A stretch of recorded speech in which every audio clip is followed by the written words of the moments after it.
आदाब, नमस्कार। आप देख रहे हैं INN चैनल। मैं हूं शेख अहमद अली। इस न्यूज़ बुलेटिन में आइए नज़र डालते हैं आज की कुछ बड़ी खबरों पर। दिल्ली के रानी झांसी रोड के नज़दीक अनाज मंडी में एक 4 मंजिला इमारत में इतवार की सुबह शदीद आग लग गई, जिसमें कम से कम 45 अफराद की दम घुटने से मौत हो गई और मरने वालों की तादाद में मजीद इजाफा हो सकता है। फायर ब्रिगेड के अफसर के मुताबिक वाक़े की इतला सुबह 5:20 के करीब मौसूल हुई। उसके फौरी बाद फायर ब्रिगेड की 25 से ज़्यादा गाड़ियों को मौके पर भेजा गया।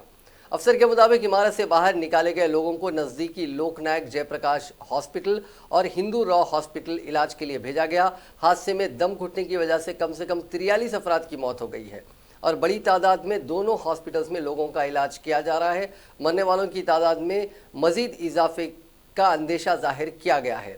LNG हॉस्पिटल में लाए गए 34 अफराद की मौत हो चुकी है और बड़ी तादाद में जख्मियों का इलाज किया जा रहा है। इस दौरान नेशनल डिजास्टर रिस्पांस फोर्स यानी NDRF का अमला मौके पर पहुंच गया। फायर ब्रिगेड की गाड़ियों को तंग गलियां होने की वजह से जाए वक़्त पर पहुंचने में काफ़ी मशक्क़त करनी पड़ी।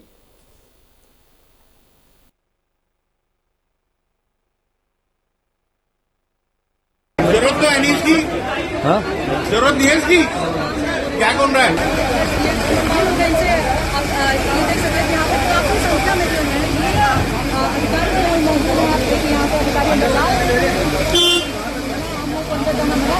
क्योंकि अभी हुआ जो है वो गली में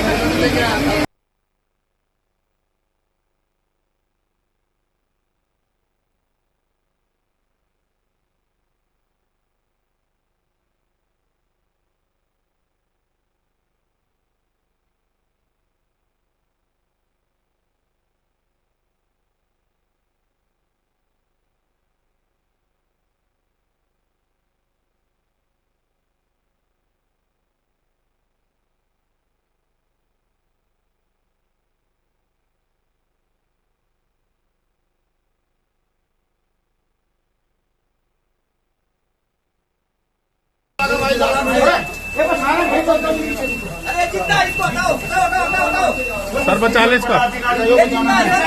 हाँ हाँ कोई नहीं, ये साइड की जरूरत नहीं है।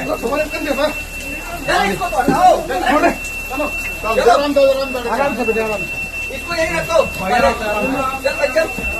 अरे इसको तो वहाँ रखो सीढ़ी पे। शाबाश शाबाश शाबाश।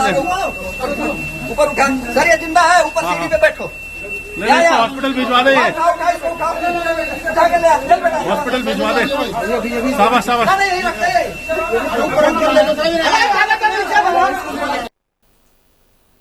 दिल्ली के वज़ीर आला अरविंद केजरीवाल ने इस वाक़े की अदालती जांच का हुक्म दिया है और हलाक शुदगान के घर वालों को 10 लाख और ज़ख्मियों के घर वालों को 1 लाख रुपए बतौर इमदादी रकम देने का ऐलान किया है। वज़ीर आला ने कहा कि इस मामले में जो भी कसूरवार होगा उसे सख्त से सख्त सज़ा दी जाएगी।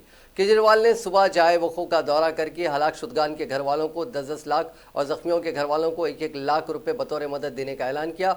उन्होंने कहा कि उन्होंने मुख्तलिफ मकामात पे जाकर ज़ख्मियों से मुलाकात भी की। उन्होंने डॉक्टरों से भी बातचीत करके ज़ख्मियों का अहवाल मालूम किया और कहा कि ज़ख्मियों के इलाज का खर्च दिल्ली हुकूमत ही उठाएगी। चुकी है और बहुत बड़ा हादसा है, ये बहुत दुख की बात है। मैंने मैजिस्ट्रियल इंक्वायरी के ऑर्डर दे दिए हैं। एग्जैक्ट कॉज अभी तक पता नहीं चल पाया है, वो जांच के बाद पता चलेगा और जो भी दोषी होंगे उनको हम कड़ी से कड़ी सज़ा दिलवाएंगे और जो लोगों की डेथ हुई है उनको सरकार की तरफ से 10-10 लाख रुपए का मुआवजा दिया जाएगा और जो घायल हैं उनका सरकार सारा इलाज करवाएगी और 1-1 लाख रुपए की तरफ से अभी उनको सहायता करने का समय है। बाकी तफ्तीश के बाद जो भी आएगा हम आपसे सामने पूर्वांचल के लोगों की सबसे ज्यादा कैजुअल्टी है इसमें। हाँ पुरी साहब पैसों की ज्यादा जाने चली जा रही है दिल्ली ऐसी जगह में। आपको नहीं लगता है कि ये सारी चीजें पहले प्रशासन से ले? वो अस्पतालों में जहाँ है वहाँ भी हमने 2-2-3-3 कार्यकर्ता लगा दिए हैं। ठीक है सर, शुक्रिया। जिम्मेदारी किसकी है, सरकार की किसकी? इस जिम्मेदारी को इतनी जल्दी तय नहीं करना चाहिए। जो जांच हो रही है, तफ्तीश हो रही है, उसके नतीजे पे आने दीजिए। सर मैं समझ पूरी तफ्तीश की रिपोर्ट आने दीजिए, उसके बाद ही कुछ कहना।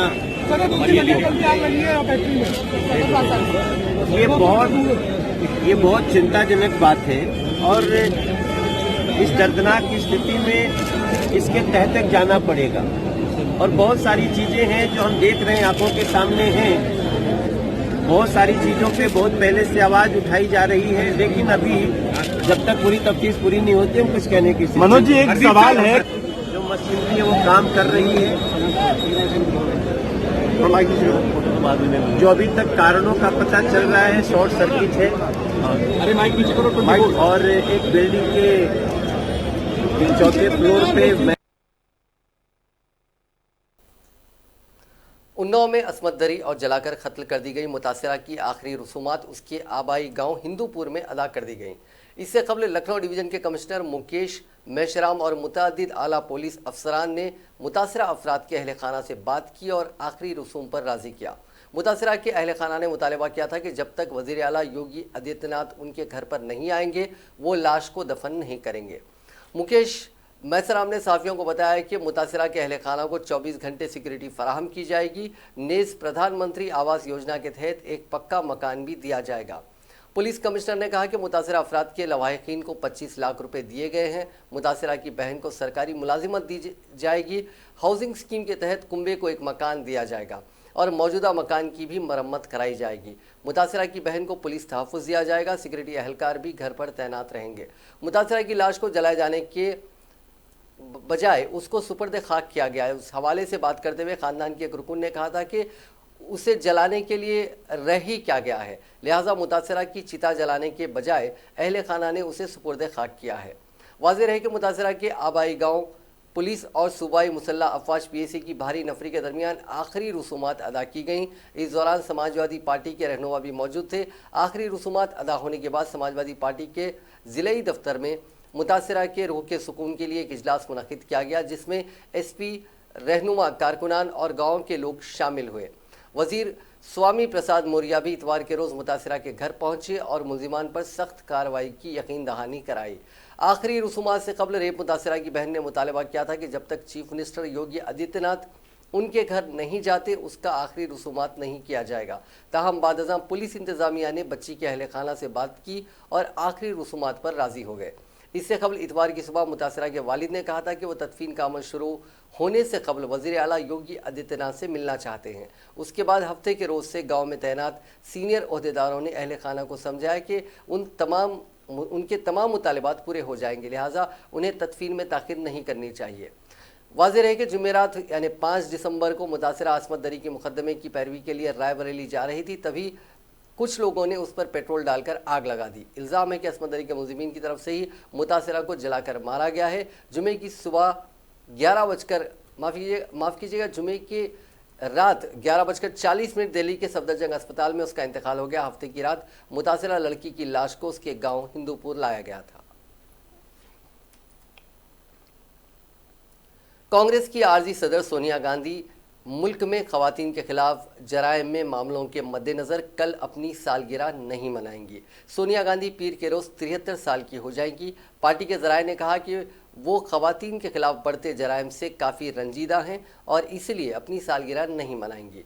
बता दें कि सोनिया गांधी ने यह फैसला उन्नाव रेप केस की मुतासिरा को आग लगा देने और दिल्ली के अस्पताल में जुमे को उसकी मौत होने के बाद लिया गया। इससे पहले हैदराबाद में वेटनरी डॉक्टर का गैंगरेप के बाद जलाकर कत्ल कर दिया गया था। इन दोनों वाक़यात को लेकर मुल्क भर में गुस्से का माहौल है। कौमी इंसानी हुकूक कमीशन यानी नेशनल ह्यूमन राइट्स कमीशन की तहकीकाती टीम मुबैना एनकाउंटर के दूसरे दिन तहकीकात जारी रखी हुई है। मुलजिमीन के अरकान ख़ानदान को नारायणपेट ज़िले से शहर लाया गया। कौमी इंसानी हुकूक कमीशन की टीम अपनी तहकीकात के हिस्से के तौर पर इम्कान है कि उनके बयानात कलमबंद करेगी। पुलिस ज़राए ने यह बात बताई। एक सीनियर पुलिस अहदेदार ने बताया कि कौमी इंसानी हुकूक कमीशन अपनी तहकीकात जारी रखा हुआ है। सुबह पेश आए एनकाउंटर के बाद पुलिस की कार्रवाई पर बहस शुरू हो गई थी, जिसके बाद कमीशन की जानिब से जिम्मेदारी दिए जाने पर उसकी टीम ने हकायक मालूम करने तहकीकात शुरू की। इस टीम ने हफ्ते को महबूब नगर के सरकारी दवाखाने के मुर्दा खाने का मुआयना किया था, जहां पर पोस्टमार्टम के बाद 4 मुलजिमीन की नाशों को रखा गया है। कौमी इंसानी हकूक कमीशन की टीम में शामिल फॉरेंसिक मेडिसिन के माहिर ने इन नाशों का मुआयना किया और चट्टानपल्ली गांव का भी दौरा किया, जहां पर खातून डॉक्टर को जलाया गया था। महबूबनगर जिले में गवर्नमेंट डिस्ट्रिक्ट हॉस्पिटल में इन 4 मुलजिमीन की नाशों का पोस्टमार्टम किया गया था और उनकी वीडियोग्राफी भी की गई थी। इसी बीच दिशा असमत रेजी व कत्ल वाक़े के मुलजिमीन के एनकाउंटर के मामले में तेलंगाना की शादनगर पुलिस ने मुकदमा दर्ज कर लिया है। इस केस के तहकीकाती ओहदेदार शादनगर ACP सुरेंद्र की शिकायत पर पुलिस ने इक़दाम कत्ल का मुकदमा दर्ज किया है। शिकायत में कहा गया है कि मकाम वाक़े पर जराइम से मुतालिक सबूत इकट्ठा करने के लिए पुलिस मुलजिमीन को साथ लेकर पहुंची थी। इसी दौरान मुलजिमीन ने फरार होने की कोशिश में पुलिस पर कातिलाना हमला किया, जिसके नतीजे में 2 मुलाजिमीन पुलिस जख्मी हो गए। जवाबी फायरिंग में मुलजिमीन मारे गए। हैदराबाद के सैबराबाद पुलिस कमिश्नरेट के हुदूद में 26 साला वेटनरी डॉक्टर की इज्तिमाई असमदरी के बाद उसके कत्ल और लाश को जला देने की वारदात में मुलविस मुलजिमीन के अरकान खानदान को पुलिस ने कल शब खुफिया मकाम पर मुंतकिल कर दिया। इस मामले के मुलजिम नंबर 1 आरिफ के वालिद हुसैन, मुलजिम नंबर 2 शिवा के वालिद बी राजू, मुलजिम नंबर 3 नवीन की मां लक्ष्मी और मुलजिम नंबर 4 चिन्ना केशवलू के वालिद कोरप्पा को पुलिस उनके मकाना से ले गई और उनको खुफिया मकाम पर मुंतकिल किया। रियासती वजीर तलसनी श्रीनिवास यादव कौमी मीडिया से नाराज़ हैं। उन्होंने कहा कि कौमी मीडिया कभी भी जुनूबी हिंद पर कभी तवज्जो नहीं देता, लेकिन अब हैदराबाद वाक़े पर हर कोई तवज्जो दे रहा है। उन्होंने अपने मुतनाज़िया बयान पर भी वजाहत की है। उन्होंने हैदराबाद एनकाउंटर पर अपने बयान में गुज़िश्ता रोज़ कहा था कि इस एनकाउंटर में मुलजिमीन की हलाकत एक सबक है कि ऐसा जुर्म करने वाले एनकाउंटर में हलाकत की तवक्को कर सकते हैं। आज इस बयान की वजाहत करते हुए उन्होंने कहा कि जो बात उन्होंने पहले कही थी और बाद में जो बात उन्होंने आखिर में कही थी उसको कट एंड पेस्ट कर दिया गया और उसको तोड़ मड़ोड़ कर पेश किया गया।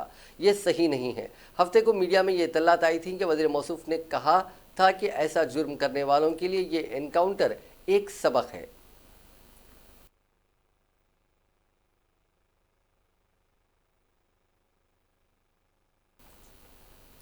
CPI के कौमी सेक्रेटरी नारायणा ने हैदराबाद में पुलिस एनकाउंटर पर किए गए अपने रिमार्क्स पर माजरत ख्वाही की। पार्टी के बाज़ कायदीन ने उनके रिमार्क्स की मुखालिफत करते हुए कहा था कि उनके ये रिमार्क्स पार्टी क़वायद के ख़िलाफ़ है। CPI के लीडर ने अपने वीडियो में कहा कि पार्टी के इजलास में उनके रिमार्क्स पर तबादला ख्याल किया गया। उन्होंने कहा कि वो माजरत ख्वाही कर रहे हैं क्योंकि उनके ये रिमार्क्स किस पार्टी के ख़िलाफ़ है। जुमे को पेश आए इस एनकाउंटर के बाद नारायणा ने दिशा मामले के मुलजिमीन की एनकाउंटर में हलाकत पर पुलिस की सताइश करते हुए कहा था कि ऐसे मामलात में खातियों को सख्त सज़ा दी जानी चाहिए।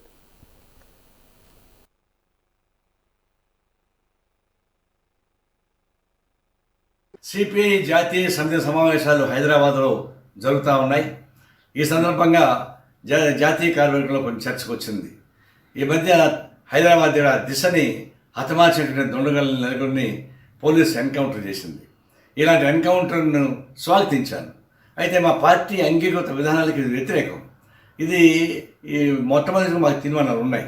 అయితే ఒక ప్రత్యేక పరిస్థితి అయినా సరే, ఏ పరిస్థితి అయినా సరే ఇట్లాంటి బోగస్ ఎన్కౌంటర్ కానీ పోలీస్ ఎన్కౌంటర్ కానీ సపోర్ట్ చేయదని తీర్మానం ఉంది. కాబట్టి మా పార్టీ అభిప్రాయపడింది.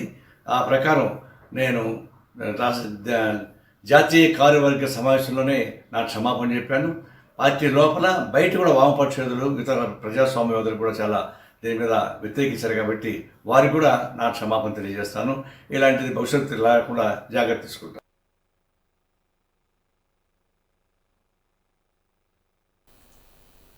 लिफ्ट देने के बहाने लड़की की असमत दरी की कोशिश करने वाले 2 नौजवानों को पुलिस ने गिरफ्तार कर लिया। ये वाक़या आंध्र प्रदेश के तिरुपति में पेश आया। लड़की की शिकायत पर पुलिस ने फौरी तौर पर उन मुलजिमीन के खिलाफ शिकायत दर्ज कर ली और उनको हिरासत में ले लिया। तिरुचिन्नवार पुलिस ने ये कार्रवाई अंजाम दी।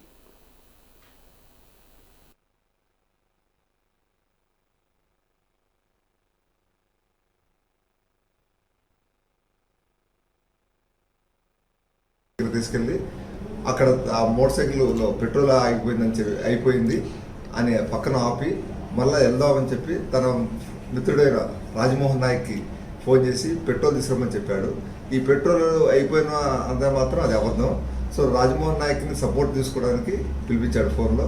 వాళ్ళిద్దరు కలిసి ఆ మైనర్ బాలికని పక్కనే ముళ్ళపొదలోకి తీసుకెళ్ళి రేప్ చేసి వెళ్ళిపోయినారు. ఇంకా ఆ బాలిక మా పేరెంట్స్కి ఫోన్ చేసి పోలీస్ స్టేషన్కి వచ్చి రిపోర్ట్ చేసింది.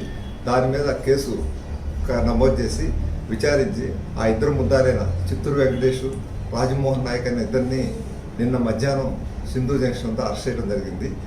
ఈ రాజమోహన్ నాయక్ మీద తిరుచానూరు గతంలో వెస్ట్ పోలీస్ స్టేషన్లో ఒక మర్డర్ కేసులు ఉంటాయి. తిరుచానూరు ప్రస్తుతం షిఫ్ట్ అవడం వల్ల ఆ కేసు ఇక్కడ ట్రాన్స్ అయింది రౌడీ షీట్.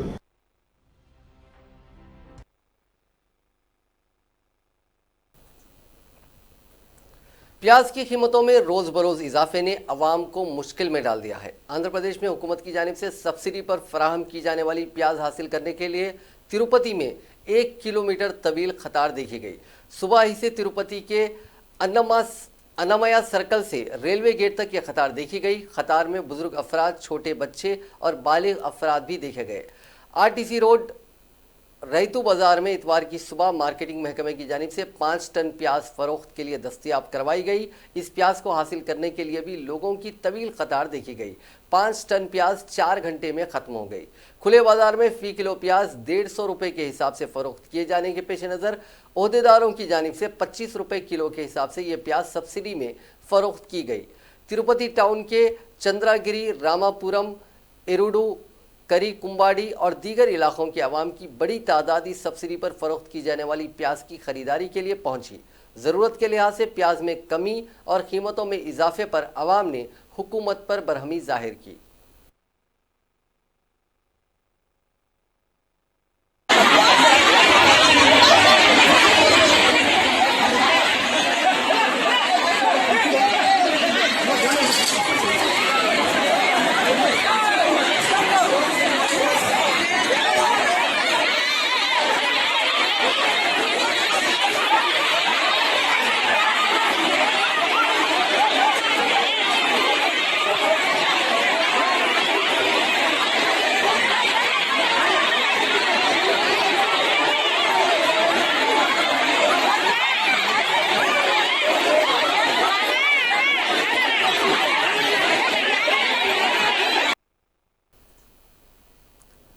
प्याज की कीमतों में रोज़ बरोज़ इजाफे ने अवाम को मुश्किल में डाल दिया है। बावर्ची खाने की इस अहम शय की कीमत में काफ़ी इजाफे ने लोगों के बजट को मुतासिर किया है। सोशल मीडिया पर प्याज की कीमतों में इजाफे पर बनाई गई वीडियोस की भी भरमार है। इसी दौरान कर्नाटक के दारुल हुकूमत बेंगलुरु में शादी के मौके पर एक जोड़े को प्याज का तोहफा दिया गया। शादी में शरीक एक नौजवान ने 150 रुपये फ़ी किलो के हिसाब से प्याज की खरीदी की और नौब्याहता जोड़े को ये प्याज तोहफे में देते हुए इस जोड़े और तोहफे में दी गई प्याज के साथ तस्वीर खिंचवाई। ये तस्वीर सोशल मीडिया पर वायरल हो गई। तोहफे में प्याज को देखकर ये जोड़ा कुछ देर के लिए हैरतज़दा हो गया। ताहम इस मौके पर यह जोड़ा इस गैर मुतवक्को हरकत पर मुस्कुराए बगैर ना रह सका। आंध्र प्रदेश की एक लड़की जो 12 साल से लापता थी, फेसबुक के जरिए बिलाखिर अपने खानदान से मिल गई। वंशी कृष्णा नामी शख्स की जानिब से इस लड़की के वालिदैन और भाइयों को फेसबुक के जरिए तलाश करने से ही ऐसा मुमकिन हो सका। इस लड़की की शिनाख्त भवानी के तौर पर की गई है, जो वंशी के मकान में मुलाजिमत करती थी। बातचीत के दौरान भवानी ने वंशी को बताया कि वो विजयनगरम जिले के चेपुरापल्ली में अपने वालिदैन से 4 साल की उम्र में बिछड़ गई थी। उसको एक खातून ने गोद लिया और वो तभी से उसके साथ विजयवाड़ा में रह रही है। भवानी ने कहा कि वो अपने वालिदैन के घर जाकर काफ़ी खुश है। क़ब्ल अज़ीम वंशी ने सोशल मीडिया के नेटवर्क पर भवानी के भाई को पाया। उन्होंने कहा कि मैंने भवानी की तफसीलात हासिल की और उसको फेसबुक पर तलाश करना शुरू कर दिया। मैंने लोगों को पैगाम भेजना शुरू किया। एक शख्स ने मेरे पैगाम पर रद्द-ए-अमल ज़ाहिर किया। मैंने उससे तफसीलात हासिल की। इन तफसीलात का मवाज़ना भवानी से ली गई मालूमात से किया गया। इसके बाद इसके वालिदैन के साथ वीडियो कॉल करवाया गया। इसके वालिदैन ने तस्दीक की कि भवानी उनकी ही बेटी है। ताहम भवानी को गोद लेने वाली माँ जया भवानी के वालिदैन से मिलने पर काफ़ी गमगीन थी। ताहम बाद अज़ां उसने वालिदैन के साथ रहने भवानी के फैसले का खैर मकदम किया।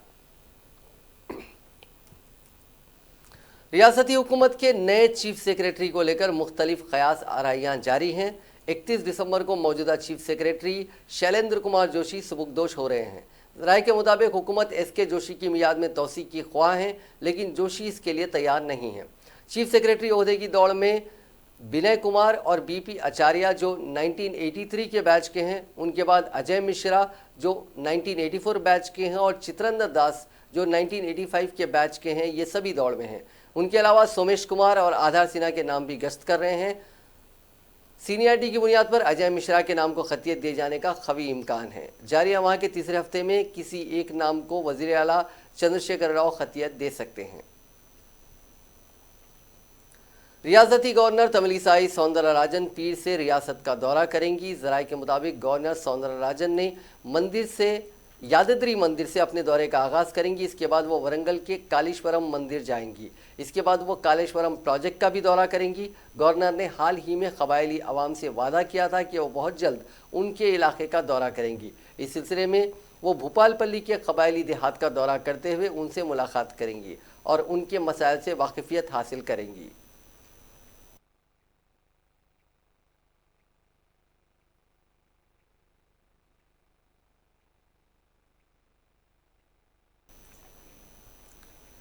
चीफ मिनिस्टर के चंद्रशेखर राव 11 दिसंबर को गजवेल का दौरा करते हुए मुख्तलिफ तरक्याती कामों का इफ्तिताह करेंगे।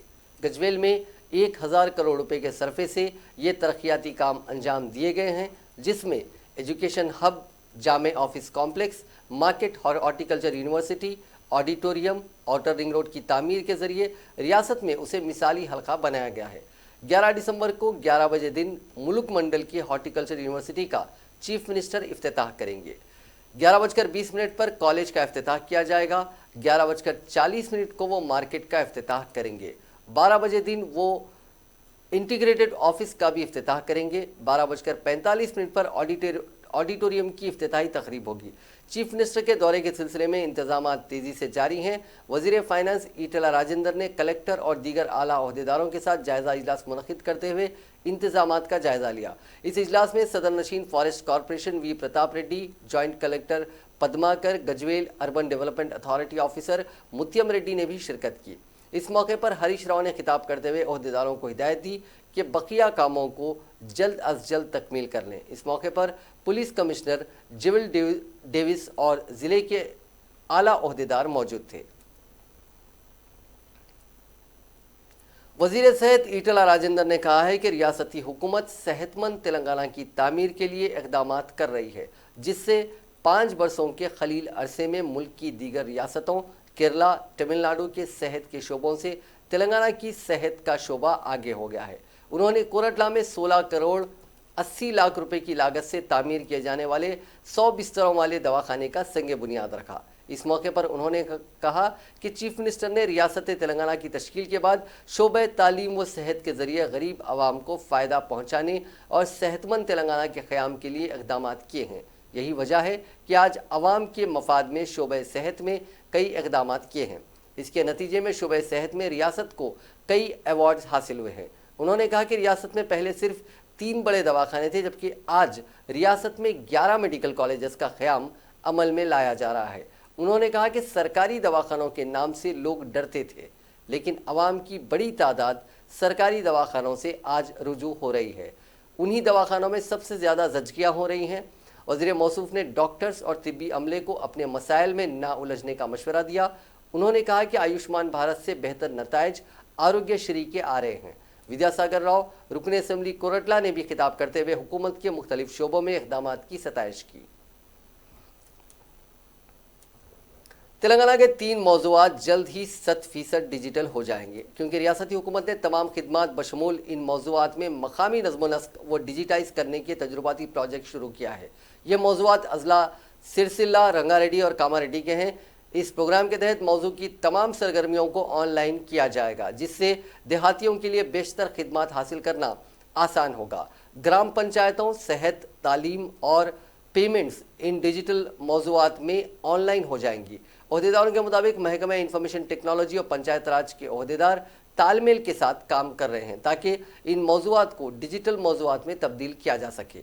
सिरसिला ज़िले के जिलेला गांव, रंगारेड्डी के मानसानीपल्ली और कामारेड्डी के बसवापुर गांव का इंतखाब इस तजुर्बाती प्रोजेक्ट के लिए किया गया है। डिजिटल सर्विसेज के सेंटर्स इन मौज़ूआत में खोले गए हैं और ओहदेदार डिजिटल खिदमात की कारकर्दगी पर नज़र रखे हुए हैं।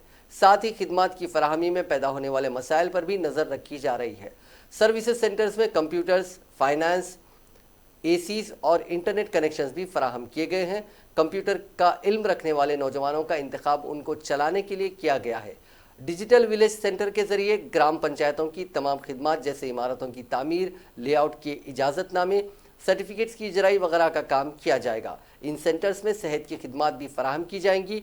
देहातियों की बीपी और शुगर की सतह का मुआयना करते हुए ज़रूरतमंदों को दवाएं फराहम की जाएंगी। तालीमी खिदमात के तहत स्कूल्स के तुलबा को वीडियो के असबाक फराहम किए जाएंगे। इंतज़ामी मकासद के लिए वीडियो कॉन्फ्रेंस की सहूलत भी फराहम की गई है। 3 डिजिटल मौज़ूआत में से हर मौजू के लिए 1 करोड़ 20 लाख रुपए फराहम किए गए हैं, जहां पर कंप्यूटर्स और दीगर सामान लाए गए हैं। पहले ही हुकूमत ने बेशतर मौज़ूआत में ई पंचायत खिदमात पर अमल किया है। ग्राम पंचायत के दफ्तर की सरगर्मियों की रिकॉर्डिंग ऑनलाइन की गई है ताकि शफाफियत को यकीनी बनाया जा सके। श्रीलिंगमपल्ली शहर हैदराबाद के सर्द इलाके के तौर पर उभरा है। ये इलाका हैदराबाद का नवाही इलाका है जहां आईटी का मरकज़ है। दर्जा हरारत शहर के दीगर इलाकों के बरखिलाफ यहाँ पर बिलखुसूस रात के औकात में तेज़ी से गिर रहा है। गुज़िश्ता साल श्रीलिंगमपल्ली के BHEL इलाके में दर्जा हरारत 6 डिग्री सेल्सियस से कम दर्ज किया गया था। गुज़िश्ता 2 दिनों के दौरान इस इलाके में दर्जा हरारत 13.4 डिग्री सेल्सियस दर्ज किया गया। हाईटेक सिटी और गच्चीबौली के अलावा श्रीलिंगमपल्ली के इलाकों में गुज़िश्ता चंद बरसों से बड़े पैमाने पर IT की कंपनियां कायम हुई हैं। Telangana state development planning society TSDPS के मुताबिक श्रीलिंगमपल्ली के मुख्तलिफ इलाकों में दर्जा हरारत 4 था 13 दिसंबर 20.1 से घटकर 6.7 डिग्री के करीब दर्ज किया जा रहा है। चूंकि सरमा की इब्तिदा है, श्रीलिंगमपल्ली में रात के औकात में दर्जा हरारत का अकल तरीन दर्जा हरारत समझा गया है। इसके बाद रामचंद्रपुरम और पटनचेरू के इलाके आते हैं। हिंदुस्तानी महकमे मौसमियात के मुताबिक हैदराबाद में दर्ज औसतन अकल तरीन दर्जा हरारत 16.01 डिग्री सेल्सियस दर्ज किया गया है। गुज़िश्ता साल की तरह इस साल मौसम नहीं रहेगा। मशरक़ी इलाकों से आ रही नमी वाली हवाओं के सबब रात में कई इलाकों में दर्जे हरारत में गिरावट नहीं हो रही है। ताहम शुमाली इलाकों से आ रही ठंडी हवाओं की वजह से दर्जे हरारत में कमी होगी। ऐसी सूरत हाल दिसंबर के तीसरे हफ्ते में होने का इम्कान है। हिंदुस्तानी महकमे मौसमियात के एक सीनियर ओहदेदार ने यह बात बताई। Andhra Pradesh state road transport corporation Vijayawada region की जानिब से जल्द ही कुरियर पहुंचाने की खिदमत शुरू की जाएंगी। RTC पार्सल खिदमत पहले ही मकबूल हो चुकी हैं। RTC के ओहदेदार कई बरसों से घर घर पार्सल पहुंचाने का काम कर रहे हैं। AP AIDS control society, MedPlus, Apollo drugs और ब्रिजस्टोन ने भी इस खुसूस में RTC की खिदमत हासिल की हैं। इस इलाके में मुताल्लिक़ अफराद और इदारों को पार्सल पहुँचाने के लिए 1 वैन और 2 ऑटोज़ अलॉट किए हैं। शहरी हुदूद में फ़ी क्विंटल सामान को पहुंचाने के लिए 20 ता 300 रुपये के दरमियान वसूल किए जाएंगे।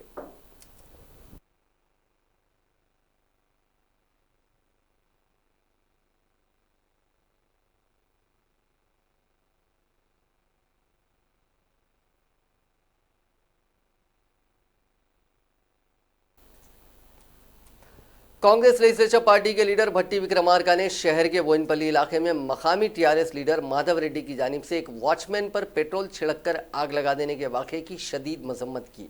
उन्होंने इल्ज़ाम लगाया कि हुक्मरान जमात से ताल्लुक़ रखने वाले कायदीन अवाम बिलखुसूस गरीब अफराद को काफ़ी परेशान कर रहे हैं और पुलिस भी उनका मुकम्मल साथ दे रही है। बोइनपल्ली के वाक़े में TRS कायद माधव रेड्डी ने अपने सियासी असर और रसूख का इस्तेमाल करते हुए एक अराजी मामले में अराजी की निगरानी करने वाले शंकरप्पा नामी वॉचमैन पर पेट्रोल छिड़क कर आग लगा दी, जिसमें वो शदीद झुलस गया। इसके अलावा वॉचमैन की बीवी की भी तौहीन की गई। CLP लीडर ने कहा कि वॉचमैन गांधी हॉस्पिटल में ज़ेरे इलाज है। उन्होंने हुकूमत से मुतालबा किया कि वो वॉचमैन को खानगी दवाखाने में बेहतर से बेहतर इलाज करवाएं और इस वाक़े में मुलविस TRS लीडर माधव रेड्डी के खिलाफ सख्त कार्रवाई करें।